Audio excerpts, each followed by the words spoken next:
જય માતાજી મિત્રો, આજના નવા બ્લોગમાં તમારું સ્વાગત છે। તો મિત્રો આજે અમારે હવે બાજરી પાવાનો વેત કરવાનો છે અને મશીન ચાલુ કરવાનું છે। હવે પીવા આવી ગઈ છે, દોતીવાળાનું પાણી બંધ થઈ ગયું છે। તો હવે આ બાજરી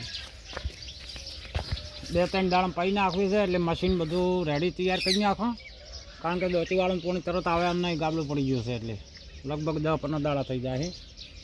એટલે હવે આ બધું ખાતર બાતર લાવો, થોડું મેં નાસીને પાવાનો વેત કરવાનો છે 2 દાડામાં। બપોરાનું જઈને પાછો ફૂટવાળો સાફ કરવો પડશે। મારે શેવાળ છે ને એટલે ફૂટવાળ આખો ઉપાડીને બહાર કાઢીને અને સાફ કરીને વળી ઝઘડા બૈડા મેચીને, શેવાળ બહુ આવે લહેરમાં ચૂડલામાં। જય માતાજી। જય માતાજી। શું કરો છો? વાસુદેવ આ પત્તા છે આટલા બધા ઝર્યા છે, વાવાઝોડું આવ્યું હતું રાતે। મહિનો છે એટલે પત્તા વધારે અત્યારે હવે આ પોજનું બધું જ્યારે બધા ઝાડનું પંતું ખરે અને વખડા ને એવું હોય ને એ બધું હવે પોગર છે। વખડો પોગર્યો, વખડો એકદમ પડી ગયા, વખડાનો પગ પડી ગયો। હવે આ બધા આજે આ લેબડા ને બેબડા ની બધા પગ નવા આવશે, પછી 3 મહિનાથી નવી કુંપળ ચાલુ થઈ જાય। મિત્રો આપણે આજે અત્યારે જઈએ છીએ ભરતભાઈ ગંગારામભાઈના ખેતરમાં। એમને કોઈ કાળેગા છે, પછી ટેઢા છે, આવી બધી શાકભાજીનું વાવેતર કર્યું છે। તો આપણે જોઈ આવો કેવી રીતનું કર્યું છે, એ બધી મુલાકાત લે અને વિડીયો પણ બનાવો અને વિડીયામાં જોજો। પમજીયું આ છે, પમજીયાનું છે ને બિસ્કિટ હા, પમજીયાની કાળેગાને બચાવવા માટે કાળેગાની મિત્રો ડંખ પડતો હોય તો પમજીયાનું બોક્સ બનાવો એ તો અમે પોર લાવ્યા હતા। તો અમે ભરતભાઈ સરપંચના ક્ષેત્રમાં આવી ગયા છે અને અમને જો આ કાળેગાની ખેતી કરી છે। તો મસ્ત મજાનો જો કાળેગો કેવો છે, આખા ક્ષેત્રમાં કાળેગી મસ્ત।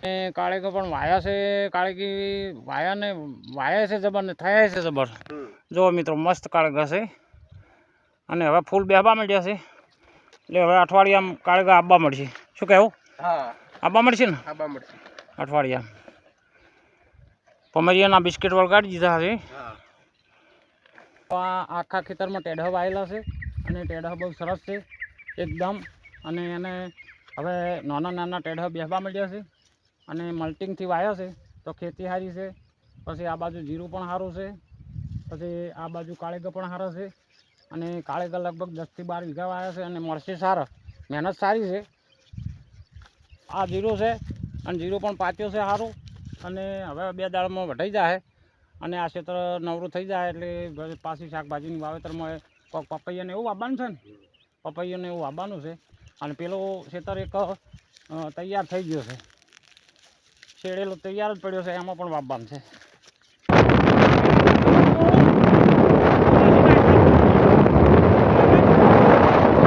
બોલે નહીં તો આવી જાય હોય બોલવાનું તો આવી જાય। તો મિત્રો આપણે મકાઈ વાઢવા આવ્યા હતા પણ કાતરા બહુ પડી ગયા છે બરાબર, એટલે કાતરા પડ્યા ને એટલે આવું બધું પહેરવું પડે છે। અને કે મારા બેડા કઈડે છે ને એટલે ખણ એવી આવ્યા હતા ને એટલે નાવાનું તારે જ શરીર હમું તારે ને કે ખણામ તૂટી જ હતા, એટલે આવું પહેરીને વાઢવું પડે છે। આ જાય કે લેઘા પહેરાય કાતરી શું કરે કોયડો, અને કે અને તમારે કોઈને કાતરા પડ્યા હોય ને તો આવા લેઘા પહેરીને વાઢવાનું એટલે કઈડે નહીં। અને હવે શું કરશે, વાઢ્યા દાહન ખચેર્યા દાહન અને પછી ઢોરોને લઈ દાહન ને કે કાતરા ઢોરોમાં પેટમાં જાય તો ફોન સીધો રાજકી,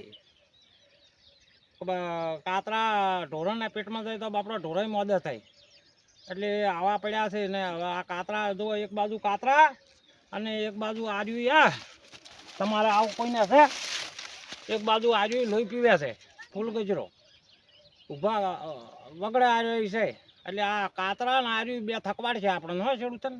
તો મિત્રો આપણે હવે અત્યારે આજ તો મશીને જવું છે, મશીને બધું હમું કરવું છે, કારણ કે દોતીવાળામાં પાણી બંધ થઈ ગયું છે ગાબડું પડવાના હિસાબે, અને થોડી બાજરી વાવી છે એટલે પાવી પડે એવી છે। તો થોડું મશીને ટાપટૂપ કરો, બધું હવા પડ્યો છે 12 મહિનાથી। તો જોતા આમાં શું બગડેલું છે ખબર પડશે, અહીંયા ફૂટવાળ બૂટવાળ બધું ચેક કરી આવા। ઓકે ને આમ તો કર્યા હતા જઈએ ને શું શરીર તકલીફ છે કે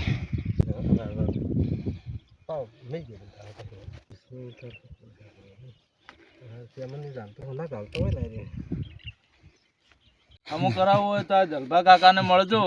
ફોન આવ્યો છે ભાઈનો, કસડી નાખ્યો ફોન આવ્યો. ભાઈ કે કંબુ 4 રસ્તે પોકો પરા 4 રસ્તે પોકો તો આપણે હેડ બગડ્યો છે, હવે લેવા જશે ને. કલો ભાઈ કે પિસ્ટન લીધો, પિસ્ટન ને શું થાય?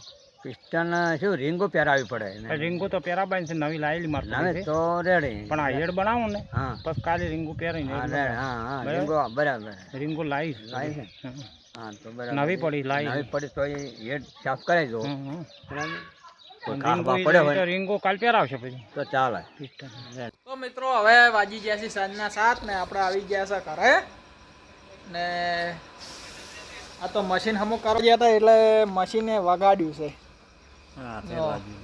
શીલો પડી ગયો મશીનમાં છે ને હાથ હવે ફ્રેક્ચર આ હોજો તો છે હજી થોડો છે, પણ શું છે આ વાજાને લીધે પાટો નહીં આવે. પાટો બધાએ પાકે મળે એ ખુલ્લો ગોળીઓ ગળવાની છે. હાલ ખુલ્લો બધો ઉતરે ના માટે ને પછી વાત.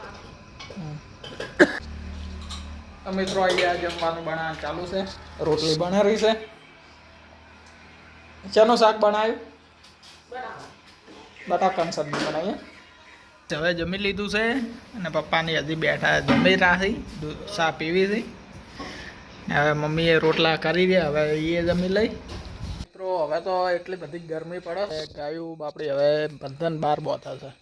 પેલા તબેલામાં હતી પણ હવે બધી બહાર ને આ પંખા ચાલુ રાખે. તો બસ મિત્રો આજના વ્લોગમાં આટલું. મળીશું આપણે નવા વ્લોગમાં. લાઈક શેર ને સબસ્ક્રાઈબ કરવાનું ના ભૂલતા. શું હવે આ દવા ગળી જો, આ ઉધરસની બાટલી છે, આ છે દુખાવાની ગોળીઓ, આ શું લગાવ્યું?